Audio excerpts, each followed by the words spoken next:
در پایتخت ارمنستان شهر یریون پیروان مذهبی یزیدی در نزد قرارگاه حکومت گردهمایی برپا نموده طلب کردند که مقامات این کشور به یزیدی‌های شمال عراق کمک رسانند.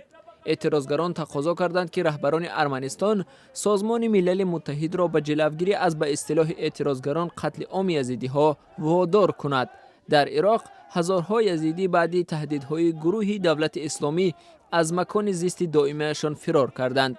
دولت اسلامی با یزیدی ها شرط گذاشت که یا اسلام را قبول کنند و یا کشته خواهند شد. در اوکراین کاروان غذا و یاریهای بشری از شهر خارکوف که تحت نظارت حکومت مرکزی اوکراین می باشد به منطقه لوهانسک زیر کنترل جدایی خواهان رهسپار شد. مقامات اوکراین می گویند کمک ها با هدف توزیع آن به نیازمندان به دست صلیب سرخ سپرده می شوند.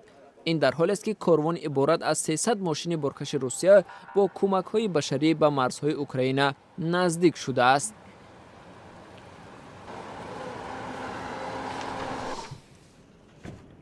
در مسکو فعال مخالفین الکسی ناوالنی به دادگاه حاضر شد. او و برادرش الک بارا بودن تخمیناً $760,000 شرکتی فرانسوی افروشه متهم می شوند.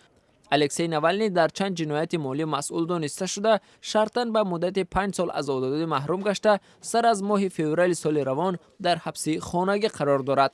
ناوالنی میگوید تمام عیبنامه ها جنبه سیاسی دارند. در مولدووا فعالان سیاسی به نشان اعتراض از منع صادرات میوه و سبزیجات این کشور به روسیه در نزد سفارت روسیه در کیشینوف جمع شدند. یکی از حاضرین نقش پرزیدنت روسیه ولادیمیر پوتین را بازدید. سپس گرد آمدگان به سفارت‌های ایالات متحده آمریکا و رومانیا به خاطر پشتیبانی کشورشان از مولدووا سیب تقدیم کردند. روسیه ورود غذا از کشورهای غربی تشبسکار تحریم مسکو و متفقان آنها را منع کرده است.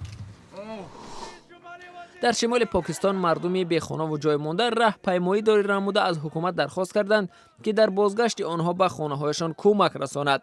جمع شدگان روز استقلال کشور 14 آگوست را با شعارهای سیاه همچون روز ماتم یاد کردند.